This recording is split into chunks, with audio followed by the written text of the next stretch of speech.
Chapter 23. The Tortures Begin. The Persian's narrative continued. The voice repeated angrily, "What have you done with my bag? So it was to take my bag that you asked me to release you." We heard hurried steps, Christine running back to the Louis Philippe room as though to seek shelter on the other side of our wall. "What are you running away for?" asked the furious voice which had followed her. "Give me back my bag, will you? Don't you know that it is the bag of life and death?" "Listen to me, Eric," sighed the girl. "As it is settled that we are to live together, what difference can it make to you?"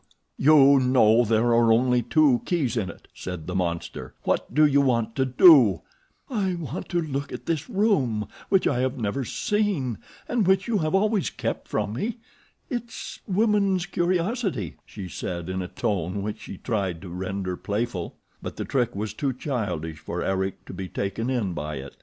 "I don't like curious women," he retorted, "and you had better remember the story of Bluebeard, and be careful. Come, give me back my bag. Give me back my bag. Leave the key alone, will you, you inquisitive little thing?" And he chuckled while Christine gave a cry of pain. Eric had evidently recovered the bag from her. At that moment the Viscount could not help uttering an exclamation of impotent rage. "Why, what's that?" said the monster. "Did you hear, Christine?" "No, no," replied the poor girl. "I heard nothing." "I thought I heard a cry." "A cry? Are you going mad, Eric? Whom do you expect to give a cry in this house? I cried out because you hurt me. I heard nothing." "I don't like the way you said that." "You're trembling. You're quite excited. You're lying. That was a cry. There was a cry. There is someone in the torture chamber. Ah, I understand now." "There is no one there, Eric." "I understand." "No one." "The man you want to marry, perhaps." "I don't want to marry anybody. You know I don't." Another nasty chuckle. "Well, it won't take long to find out. Christine, my love, we need not open the door to see what is happening in the torture chamber. Would you like to see? Look here. If there is someone, if there is really someone there, you will see the invisible window light up at the top, near the ceiling. We need only draw the black curtain and put out the light in here. There, that's it. Let's put out the light. You're not afraid of the dark when you're with your little husband." Then we heard Christine's voice of anguish. "No, I'm frightened. I tell you I'm afraid of the dark. I don't care about that room now. You're always frightening me, like a child with your torture chamber, and so I became inquisitive. But I don't care about it now, not a bit, not a bit." And that which I feared above all things began automatically. We were suddenly flooded with light. Yes, on our side of the wall everything seemed aglow. The Vicomte de Chagny was so much taken aback that he staggered, and the angry voice roared: "I told you there was someone. Do you see the window now? The lighted window right up there? The man behind the wall can't see it, but you shall go up the folding steps. That is what they are there for. You have often asked me to tell you, and now you know. They are there to give a peep into the torture chamber. You inquisitive little thing." "What tortures? Who is being tortured? Eric, Eric, say you are only trying to frighten me. Say it if you love me, Eric. There are no tortures, are there?" "Go and look at the little window, dear." I do not know if the Viscount heard the girl's swooning voice, for he was too much occupied by the astounding spectacle that now appeared before his distracted gaze. As for me, I had seen that sight too often, through the little window, at the time of the rosy hours of Mazenderan, and I cared only for what was being said next door, seeking for a hint how to act, what resolution to take. "Go and peep through the little window. Tell me what he looks like." We heard the steps being dragged against the wall. "Up with you." "No, no, I will go up myself, dear." "Oh, very well, I will go up. Let me go."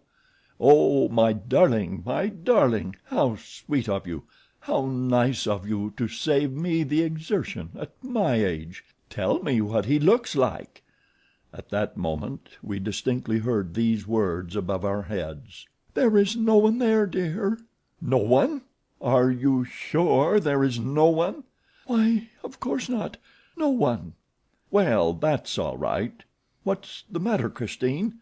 You're not going to faint, are you, as there is no one there? Here, come down. There, pull yourself together, as there is no one there. But how do you like the landscape?" "Oh, very much." There, that's better. You're better now, are you not? That's all right, you're better. No excitement. And what a funny house, isn't it, with landscapes like that in it?" "Yes, it's like the Massy Greven.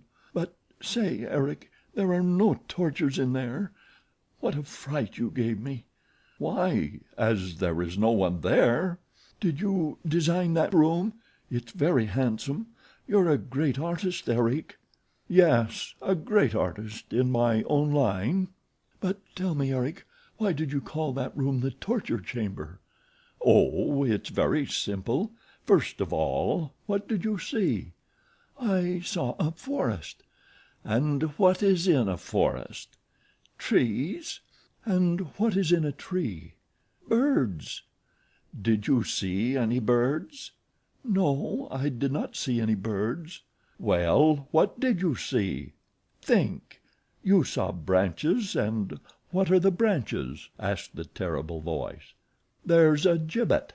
That is why I call my wood the torture chamber. You see, it's all a joke. I never express myself like other people, but I am very tired of it. I am sick and tired of having a forest and a torture chamber in my house, and of living like a mountebank in a house with a false bottom. I'm tired of it. I want to have a nice, quiet flat, with ordinary doors and windows, and a wife inside it, like everybody else, a wife whom I could love and take out on Sundays and keep amused on weekdays. Here, shall I show you some card tricks? That will help us to pass a few minutes while waiting for 11 o'clock tomorrow evening. My dear little Christine, are you listening to me? Tell me you love me. No, you don't love me. But no matter, you will. Once you could not look at my mask because you knew what was behind, and now you don't mind looking at it, you forget what is behind. One can get used to everything, if one wishes. Plenty of young people who did not care for each other before marriage have adored each other since. Oh, I don't know what I'm talking about, but you would have lots of fun with me. For instance, I am the greatest ventriloquist that ever lived. I am the first ventriloquist in the world. You're laughing. Perhaps you don't believe me. Listen." The wretch, who really was the first ventriloquist in the world, was only trying to divert the child's attention from the torture chamber, but it was a stupid scheme, for Christine thought of nothing but us. She repeatedly besought him in the gentlest tones which she could assume. "Put out the light in the little window. Eric, do put out the light in the little window." For she saw that this light, which appeared so suddenly, and of which the monster had spoken in so threatening a voice, must mean something terrible. One thing must have pacified her for a moment, and that was seeing the two of us behind the wall, in the midst of that resplendent light, alive and well. But she would certainly have felt much easier if the light had been put out. Meantime the other had already begun to play the ventriloquist. He said: "Here, I raise my mask a little. Oh, only a little. You see my lips, such lips as I have. They're not moving. My mouth is closed, such mouth as I have, and yet you hear my voice. Where will you have it? In your left ear?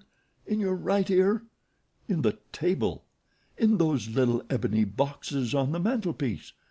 Listen, dear, it's in the little box on the right of the mantelpiece. What does it say? Shall I turn the scorpion?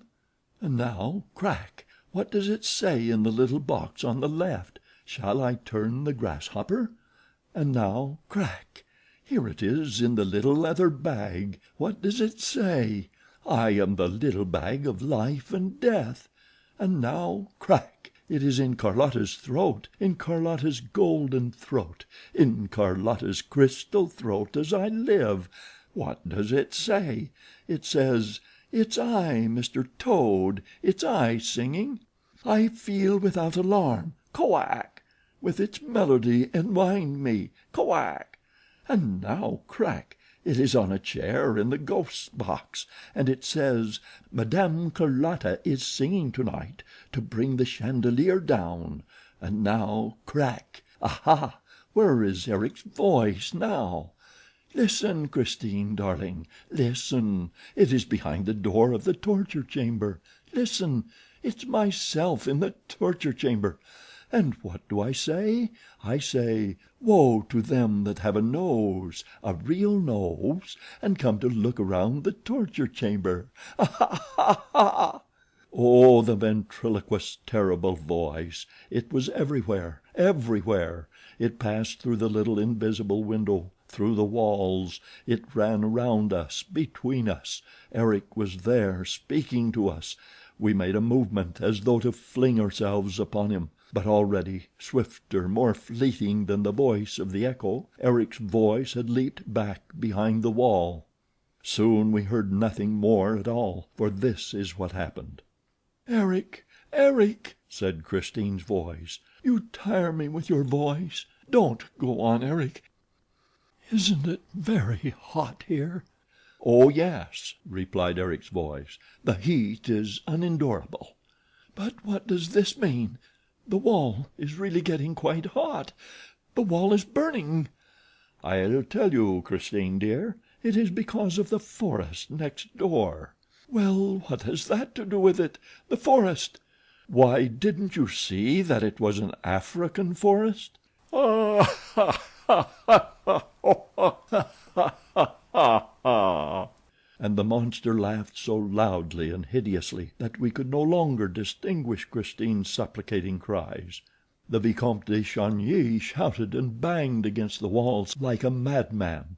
I could not restrain him, but we heard nothing except the monster's laughter, and the monster himself can have heard nothing else. And then there was the sound of a body falling on the floor and being dragged along, and the door slammed, and then nothing. Nothing more around us save the scorching silence of the South in the heart of a tropical forest. End of chapter 23.